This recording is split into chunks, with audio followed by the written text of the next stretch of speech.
Okay, let's do this. Welcome back. This is your Quick Focus Blueprint coach, Jim Quick. And I want to congratulate you for, again, showing up. And even though that sounds a little bit repetitive, I want you to feel my energy and the sincerity in my voice when I'm telling you that I really appreciate you and your ability to step up. Because, when I was struggling all those years with labeled the boy with the broken brain and had all these learning challenges, I was always showing up. And I didn't always see results right away. And but I really do believe you have to be in it to win it. And so I appreciate you being here. And so we've talked a lot. We've talked about setting up your focus journal. So you have your focus journal, and in there you're keeping track of your GPAs, which are your big goal. What are your big focus goals for this program over the next 30 days, this journey that we're spending together in terms of tripling your focus? What do you want that to equate to? Let greater levels of intelligence, greater levels of influence, greater levels of income. Maybe it's your greater levels of impact, but get very specific. So we talked about goals, purpose, action. We talked about keeping a journal because you want to be able to record and reflect and keep all that information in one place. We talked about the power of also having a to-do list, but also having a not to-do list, which is equally important. And I find it's even more important to be able to have those things there, things that you certainly won't do. And I'm going to talk a little bit about that in your lesson today, specifically the foods that you should avoid that's really going to hurt your focus and compromise your level of focus. So that would add some of these onto your not to-do list, if you will. And we also talked about time management, specifically the Pomodoro technique, and how our attention tends to wane, tends to decline after about 25 minutes or so. After about a half an hour sitcom, we know that your attention fades, and that if you take breaks, what I call brain breaks, every 25 minutes to stretch, to be able to hydrate, to be able to do some deep breathing, you can energize and refocus and get back into the flow. And you also create more primacies and recencies. So again, if you haven't listened to the past sessions, make sure you do that so you get all the details. Now, in this lesson, I want to talk about your lifestyle.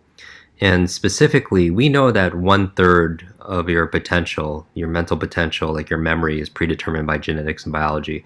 But that means 2/3 is completely in your control. And I love that. And you should love that too, because that means you have control, or at least influence, of where your focus flows. And so the challenge is there are a lot of things that affect your focus. I mean, everything ranging from lack of sleep to having problems at work or problems at home.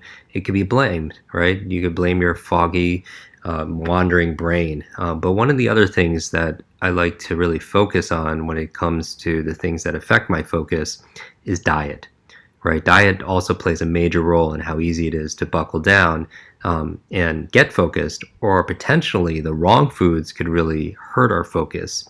And so if you already eat pretty healthfully, you might assume that your diet wouldn't be a factor in this. However, there are a number of foods that really zap your memory and compromise your focus, and you might not know what those are. So I'm going to point out some of them, and then I'm going to give you some of my favorite foods that actually improve your memory and improve your focus. And so I would get out your quick focus notebook, if you will, and take some really good notes on this also as well. And here's the thing. So I'm just going to say the ones that are on the top of my mind. And so one of the things you want to be able to avoid is too much table salt and sodium, right? So something innocuous like having too much soy sauce with your sushi could play a role. According to a study done in neurology in 2014, hypertension often brought up eating too much salt and sodium-packed foods, like soy sauce, for example, could restrict blood to the brain and negatively impair your focus. It can impair your organizational skills. It could compromise your memory. So high salt intake can really cause electrolyte imbalance and mild dehydration. And water is so very important to maintain your focus. I could do a whole session on the power of water. So that's one of the things I would avoid. And then really you have a lot of the junk foods. And these are obvious, but again, as your quick focus coach, if you will, I have to tell you things that you might know already, but just to encourage you, because common sense, as we know, is not often common practice. But there's certain junk foods that really for you and your family, your friends, your team. Sometimes you have these foods out, like the donuts and the cookies and the pastries out at work, and it really affects you. So certain foods, how junk food could really affect the way you focus or concentrate. When you get into the afternoon, right? It's after lunch, and usually where people start to lose their focus is around that 3 or 4 o'clock. That slump, it hits you, and you're tempted to go to the vending machine to get your favorite candy bar, or some people go for their soda or diet soda. And while these foods, if you could call them that, could certainly give you a little bit of alertness for a very short period of time, they could often do more harm than good when it comes to your focus, when it comes to you paying attention. So these junk foods could actually affect your energy level and the way you actually process information. And so that's a big challenge. And so the big culprit in here is really sugar, right?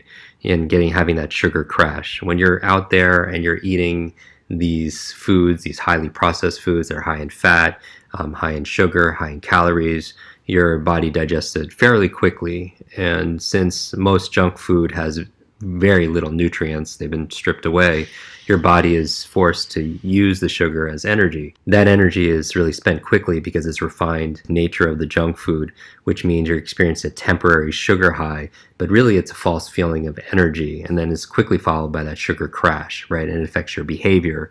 There was a study done in the European Journal of Clinical Nutrition that found that children who indulge in a high diet of junk food were more likely to be hyperactive than those who did not. And that's kind of obvious, but it's kind of stating and really emphasizing the fact that you want to stay away from the junk food because it also creates fatigue, and in your cognition.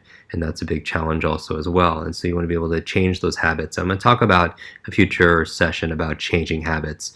And so specifically, I'll just mention some of the foods that we're talking about here with the fall in this realm. Ice cream.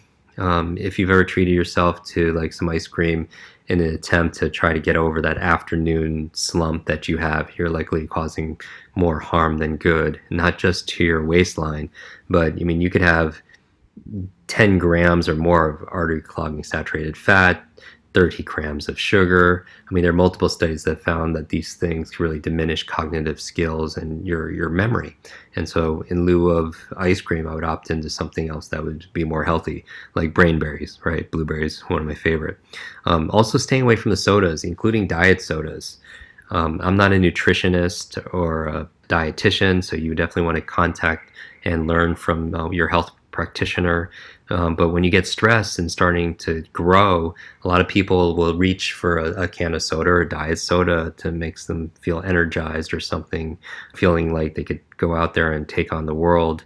But certainly it has mixed results, right? There was a study that was published in the European Review for Medical and Pharmacological Studies found that aspartame, this artificial sweetener commonly used in sugar-free drinks, can have a negative effect on your focus and on your memory.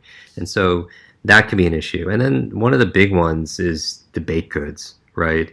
It might taste really great with your coffee, but your average pastry or average muffin could have like 1/3 of your day's saturated fat. It could have 50, 60, 70 plus grams of carbs, which are often very refined, which could be an issue also. And these are things that could really zap your focus and lead to cognitive issues later down the road, especially. And so I would stay away from those also. So I'm going through these kind of quick, but I really wanted to mention to you some of my favorite brain foods. Okay, so it's not just about eliminating stuff, it's about adding something good in there. So my top 10 favorite brain foods, and you could, if you've gone through our memory program, our quick recall masterclass program, you can memorize these easily and pick them up at the grocery store next time you're at the health food store. So what would I replace the junk food with and the high sugar refined baked goods with? Number one, avocado, right? Avocado is great. Helps keep healthy blood flow, and blood flow is really important, especially to the brain. It's a good source of monounsaturated fats. I already mentioned one of my favorites are blueberries. I call them brain berries. They protect your brain from oxidative stress, reduces the effects of brain aging conditions. They actually did studies where rats who actually ate blueberries had an overall improved learning capacity and motor skills when they were as if they were mentally younger. Number three, in no specific order, I would say broccoli, incredible source of fiber, rich in vitamin K, which is known to enhance cognitive function and improve brain power. Number four, I would say coconut oil for the medium chain fatty acids that ignite your body's fat burning furnaces. Number five, I would say, if it's allowed in your diet, are eggs. Huevos. They're full of memory improving choline, omega-3s. They have high levels of vitamin E, which is really brain protective, neuroprotective. Number six, I would say green leafy vegetables. Some of you are really happy about that. You eat your spinach like Popeye. You have kale, collard greens, again, good sources of vitamin E, good source of folate. Number seven, I would say salmon, especially if you can find wild deep water fish. They're rich in omega-3s, DHA. Sardines are also very good if you could have those in your diet. Let's do a few more. Number eight, I would say turmeric. This is the golden powder used for spices. It reduces inflammation, which is very important. It helps to boost antioxidant levels. You could help keep your immune system very healthy. It improves your brain's oxygen intake, which is important to keep you alert, keep you focused, right? And that's what this program is really all about. So where can you add turmeric into your diet? For me, I start my days with a turmeric tea. I combine turmeric, pepper. Pepper actually helps you to absorb the turmeric better. I put a little bit of honey for flavor, coconut oil, and some hot water. Or if you don't use hot water, you could use like an almond milk, heat up some almond milk. And that's how I have my turmeric. Number nine, walnuts. And you notice walnuts look like the brain, right? I talk about the signature, the sign of nature, how certain foods, like you cut a carrot, it looks like an eye, human eye. Certain foods look like the organ that they're serving. Walnuts looks like the brain. And so I like walnuts as a snack, high levels of antioxidants, high levels of zinc, rich in vitamin E, which is, again, very neuroprotective, wards off brain aging conditions, and has high levels of magnesium, which also improves your mood. Anything that's generally good for your mood is good for your brain. And speaking of that, number 10, what it really improves my mood is dark chocolate. Dark chocolate improves your focus, concentration, stimulates endorphins. Generally, you're looking the darker the better. So you want something darker, something pure, which is going to be better for the brain. And so those are my 10 top favorite brain foods to replace your junk foods that are zapping your focus and making you hyperactive. If I was to add an 11th, I would say water. Add water. Most people are dehydrated, and if you're already thirsty, then you're kind of ready too late. And so you want to make sure that you maintain your water. There was this study done in 2012 in the Journal of Nutrition that found that mild dehydration, which is so subtle that you don't even really feel it, can lead to inattention and lack of focus. When women were less than 2% dehydrated, in this case from not drinking enough water after exercise, their ability to concentrate on a series of cognitive tests were greatly impaired.